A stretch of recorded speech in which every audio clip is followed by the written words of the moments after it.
He pulled a gun on my wife over a patch of HOA grass. He thought she was just another rule breaker. What he didn't know, she's Delta Force, still active. What happened next? Let's just say that little HOA fantasy of his ended in handcuffs and a federal investigation. 3. The guy barked louder. This is your last warning. 2. He stepped forward, hand shaking now. 1. Jess didn't just disarm him, she humiliated him. In less than a second, she twisted his wrist, pivoted his arm, and had him face down in the grass with his own gun 5 feet away. The second guy froze. Still had his hand near a taser, but didn't dare move. Jess stared him down. Don't be stupid. He backed up. I arrived right then, breathless. Jess, are you? I'm fine, she said calmly, letting the guy's arm go. He's not. Neighbors peeked through windows. One was already filming. Another had their phone to their ear, whispering something about a woman with military training and fake cops with real guns. Then I heard the best sound of the morning. Sirens. 2 sheriff's deputies pulled up fast. They took one look at the scene, the 2 fake HOA cops, the pistol on the ground, Jess standing there calmly, and knew something was off. Jess handed over her ID. One of the officers looked at it and immediately straightened up. Ma'am, are you still active? Jess gave a tight nod. You want to call this in? Federal. The officer's face changed. He radioed something I didn't catch, and within seconds, he had the shaved head idiot in cuffs.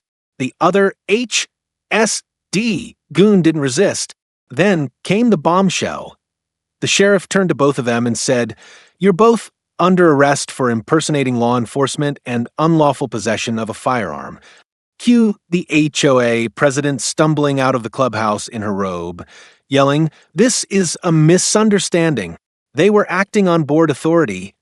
Wrong move. Board authority? Jess repeated, To pull a loaded weapon on a civilian? The president folded her arms. They're our enforcement unit. We've given them power to protect the neighborhood. One of the deputies shook his head. Ma'am, you don't have that kind of authority. And if you trained or armed these men, you could be facing conspiracy charges. Jess looked at the clubhouse. Do you mind if I step inside? I knew that look. She'd seen something. Inside the HOA's back office, Jess spotted a corkboard filled with maps. Our block. Our house. Red pins. Some of them had names written next to them, including ours.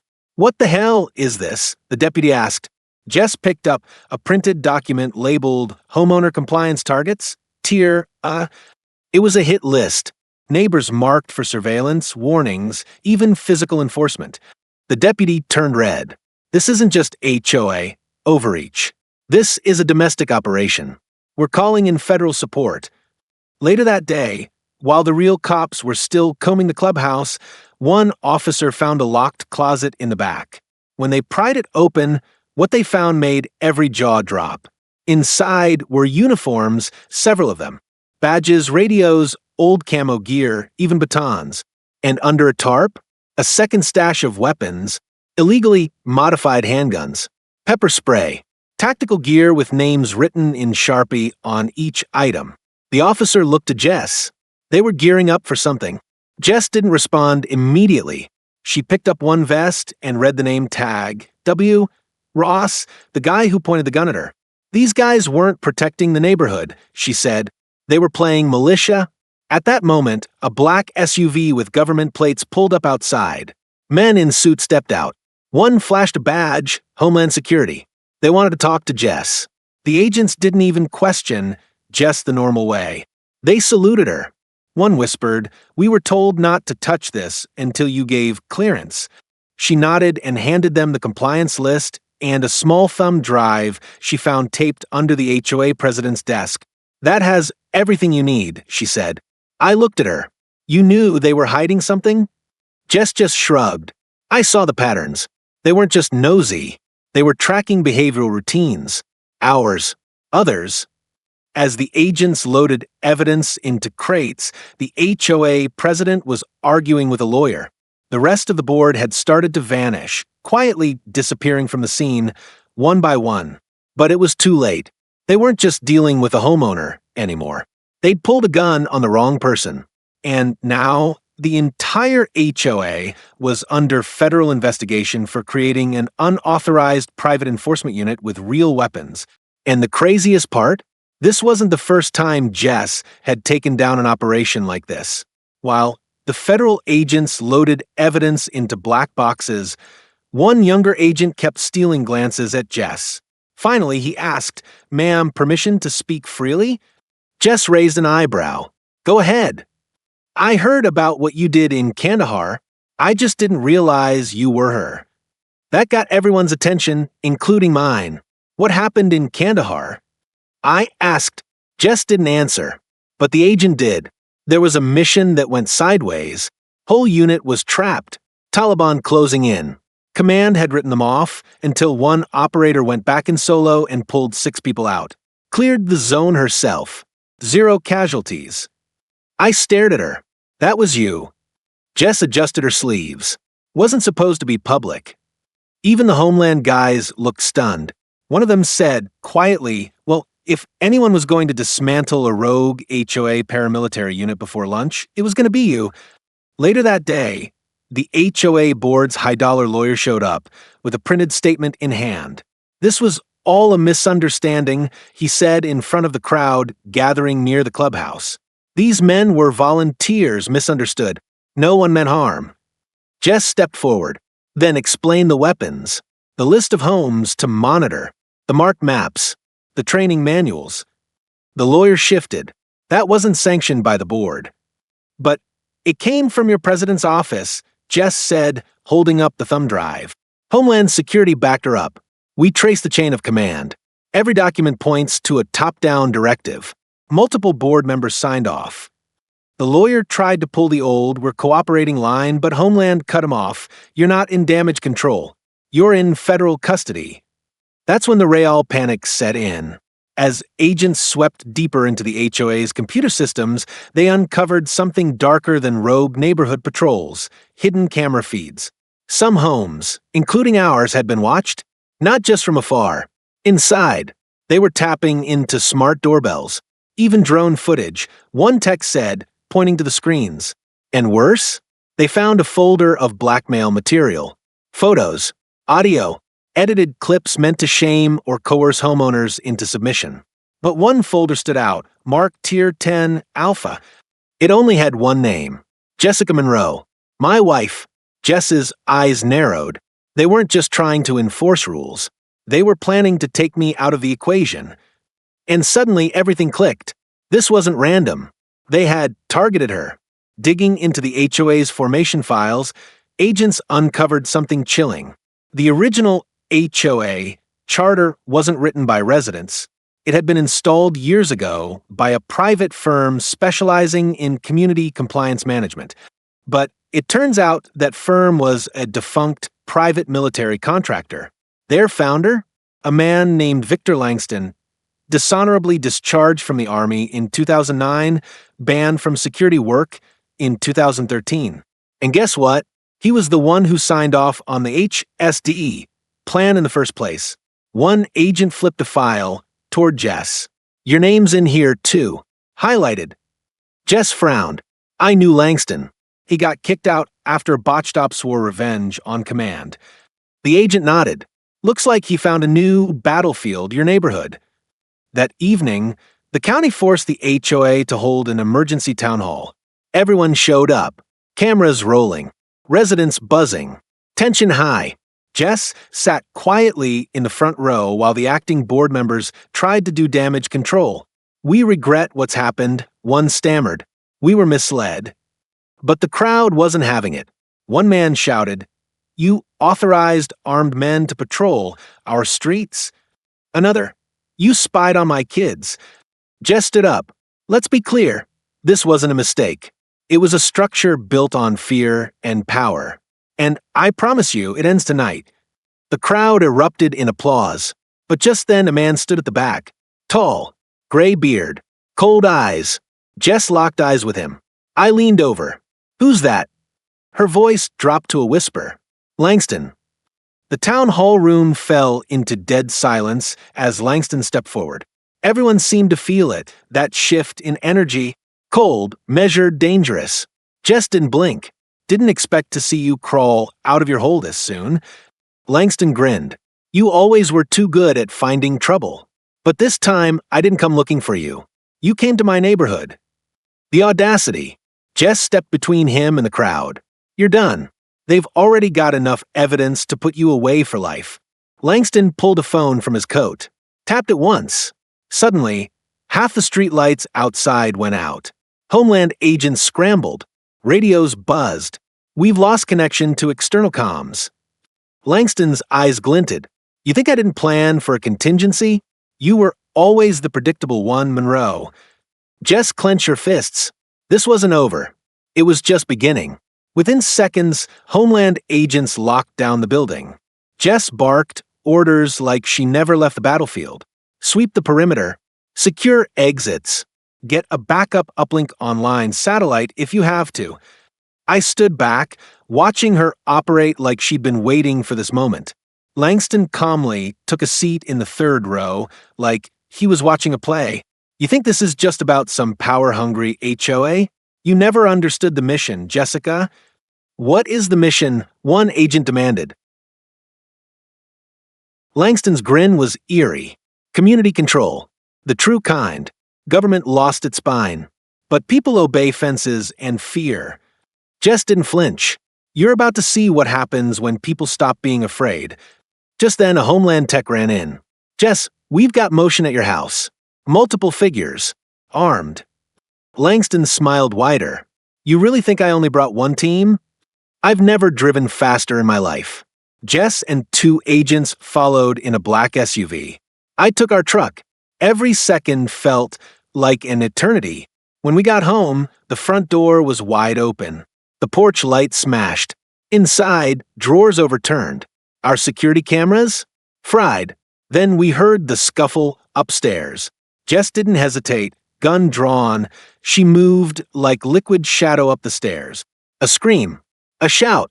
2 masked men burst from our son's room. One with a taser, the other reaching for something at his hip. Jess didn't hesitate. 2 sharp shots. Both men dropped like sacks of bricks. One groaned. The other didn't move at all. Homeland swept the rest. In the closet, our son was trembling but untouched. Jess hugged him tight. You're safe now. I promise.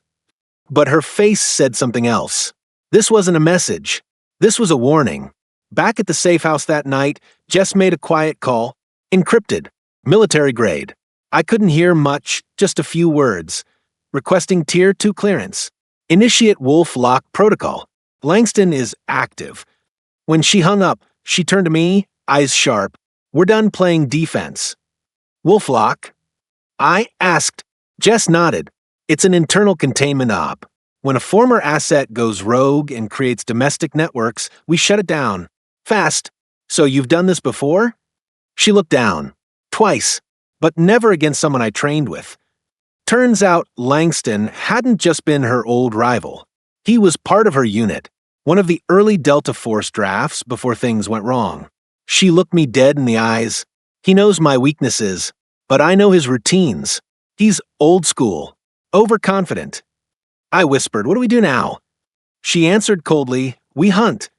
Using Langston's files, Homeland pieced together a chilling map.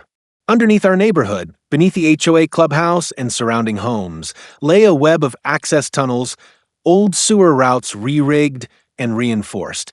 Jess looked over the blueprint. That's how they moved gear without anyone seeing. That's how they were going to disappear once the heat came. But the biggest shock? One area was marked Phase 2 core cell. That's the brain, Jess said. It's where Langston's actual control center is. And it was directly beneath the community daycare center. Jess turned to the agents. He's hiding under the one place no one would look, the safest place. One agent looked spooked. That's not just a hideout. That's a trap. Jess holstered her weapon and spoke like thunder. Then we're walking straight into it. The entrance was hidden beneath a broken AC unit behind the daycare. Homeland cleared the kids earlier, citing a gas leak. Jess led the way down the concrete shaft, night vision goggles mounted, sidearm ready. She moved like she wasn't even breathing, pure muscle memory. I followed with 2 agents behind me, hearts pounding in silence. The air inside was stale and electric. Wires lined the ceiling, makeshift lights flickering, patches of rust and wet gravel underfoot. Langston didn't build this for storage, Jess said, eyes scanning. One agent whispered, built it for war. Then we saw the first warning, a laser tripwire, barely visible unless you knew to look. Jess froze, then slowly disabled it with a flick of a penlight and a steady hand. Booby traps confirm he's dug in, she muttered. This isn't just a cell. This is a command post. And it was still active. 30 yards in, we hit a branching point, left tunnel with flickering lights, right tunnel pitch black. Jess pointed left. That light's meant to guide us, which means Langston wants us to go that way. So we went right. Total darkness. Until we heard a sound none of us wanted to hear.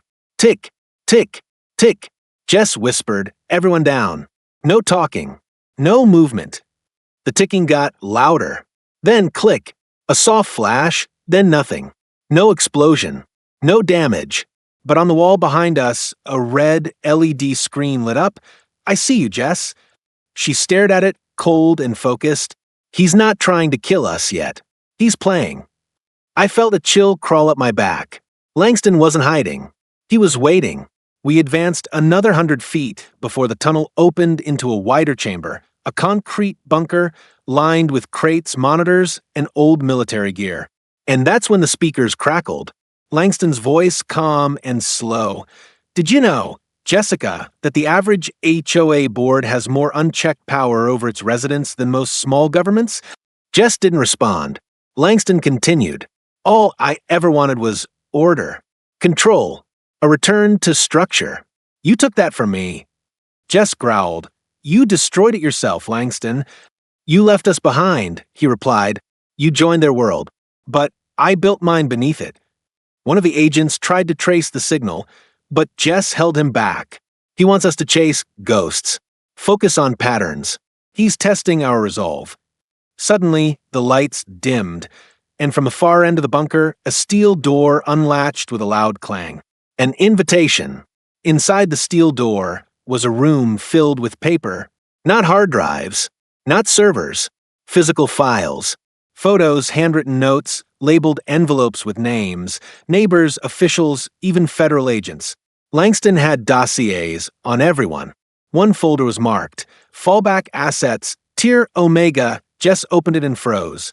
Inside were maps of neighborhoods across the country marked with new HOA transformation sites. Same structure. Same tactics. Langston's operation wasn't local. It was national. She whispered. He wasn't running a rogue HOA. He was building a blueprint. And at the bottom of the folder, a photo. Jess, me, our son, taken from a high angle from weeks ago. Across it was scribbled in red marker, too soft. She forgot what we were. Jess's expression turned to steel. He wants me to choose between my past and my family. Just then, the floor beneath one agent gave out, a trapdoor. He dropped with a yell into blackness below. We heard the slam of a cage. Jess jumped forward, peering down. He's alive, but trapped. That room below was meant for me. Above us, another speaker crackled. You always were the hero, Jess. But heroes lose things. The more they try to save. I shouted, You won't get away with this, Langston. His voice didn't even flinch. I already have. This tunnel ends where your courage does. Suddenly, we heard hissing. Gas. Jess grabbed a flare, lit it, and tossed it toward the nearest vent. Flames surged, igniting the air. We're not dying here, she snapped. Then move. The agents grabbed the trapped man, lifted him out. We ran. Fire to our backs. Langston's laughter echoing behind us like the devil himself. The flames roared behind us, licking the walls and choking the air. Langston's tunnels weren't just hidden, they were built as a furnace of control. We ducked into a side corridor. Jess spotted mid-sprint, a narrow shaft barely wide enough for two. Ventilation subpath, she muttered. Not meant for people. But it'll take us to his control chamber. How do you know? I coughed. Because I've built worse. The tunnel stretched out like a snake's intestine, twisting, shrinking, tightening. Claustrophobia started setting in. Then we saw it, a steel grate, a glow of blue screens behind it. Langston's nest. Jess looked at me. You good? I nodded. She kicked the grate once, twice, it clanged open, and we dropped into a room full of cameras. Every house, every street, every resident in the HOA neighborhood was on display. Even our home, our baby's nursery. He'd been watching all of us. And then we saw him. Langston, calm, smiling, standing in the far corner like he'd been waiting for old friends. Langston didn't reach for a weapon. He raised his hands. Jessica, he said, coolly, it's nice to see a face from the real world again. One of ours. Jess didn't flinch. We're not the same. Oh, we are, he whispered. You just forgot. You got soft. Family. Feelings. Civility. But you know what makes an HOA powerful. He stepped toward the wall of screens and tapped on a house. The lights inside flickered. The garage opened. A camera rotated. Control, he said. I gave it to the people. You tried to take it away. Jess raised her pistol. Langston laughed. You gonna shoot me? Right here? On camera. I realized that then he was live streaming. Not just to his network. To someone bigger. Jess paused. You're not broadcasting for backup. You're broadcasting to prove a point. Langston smiled. Exactly. And you just walked into my lecture. One of the monitors started flashing, a Zoom call. Dozens of tiles.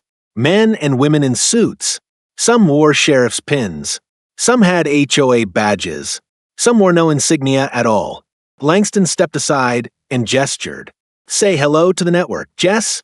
HOA presidents, city mayors, real estate investors, and yes, ex-military operatives. This isn't a delusion. This is an infrastructure. One man on the screen spoke. If she's a threat, eliminate her. Jess chuckled. You think that scares me? Langston tapped a switch, metal panels slammed down over the doors. You're not walking out, he said, until you understand that neighborhoods are the first battlefield. That's why I built this. Jess looked him dead in the eye. Then, it's time someone burns your blueprint. She reached into her vest and revealed a signal disruptor. Langston froze. You wouldn't dare. She pressed the button. All the monitors went black. The control room plunged into silence. No buzzing. No screens. No electric hum. Just the blinking red light of emergency power and Langston's face contorting in pure rage. You just erased 5 years of work, he screamed. Jess took a step closer. I erased a surveillance state built on fear. Langston lunged. A knife appeared in his hand, swinging wide. Jess dodged, grabbed his arm, twisted, the blade clattered to the ground. You forget, Langston, she growled. I'm not just Delta Force. I teach the new ones. He scrambled back, breathing heavy. His empire was literally collapsing around him. Alarms started blaring. The ventilation system above us cracked. Fire was spreading faster than expected. Langston tried to dash toward a steel, hatch-marked, sublevel exit. Jess threw her pistol to me. Cover me. And she ran after him. The sublevel tunnel was narrower, older. A service shaft from the original construction. Jess tackled Langston from behind. They hit the floor hard, fists flying, knees slamming into ribs. You ruined everything, he spat, blood on his teeth. You hid behind everything. Jess shouted. You called it community, but it was control. Langston tried to reach for a second blade strapped to his ankle. Jess grabbed a steel pipe from the wall, blocked the swing, and snapped it across his wrist. His knife flew into the shadows. Langston wheezed. They'll rebuild it. Jess stood over him, panting. Then I'll tear it down again. Footsteps approached, me and the agents. Jess nodded once, calmly. Secure him. And someone tell Homeland we just uncovered the biggest domestic surveillance web since the Patriot Act. Langston didn't scream. He just smiled. You think it's over? Jess stared down at him, jaw tight. No, I think it's just begun. Langston was hauled away, restrained by Jess's old Delta contacts and 2 Homeland agents who'd been shadowing the operation quietly, just waiting for enough evidence. Turns out, Jess had been feeding them everything since our first HOA incident. They stormed the sublevels like clockwork, recovering servers, weapon caches, blackmail files, and even extorted HOA payment logs from dozens of families. It was bigger than we thought. In less than an hour, 4 other HOA neighborhoods within Langston's network were also raided. Some presidents tried to resist. Some ran. All failed. The HOA we thought was just nosy was part of a multi-state criminal ring. And the woman they underestimated? She brought it down in tactical boots and mom jeans. When we got back above ground, our neighborhood was buzzing.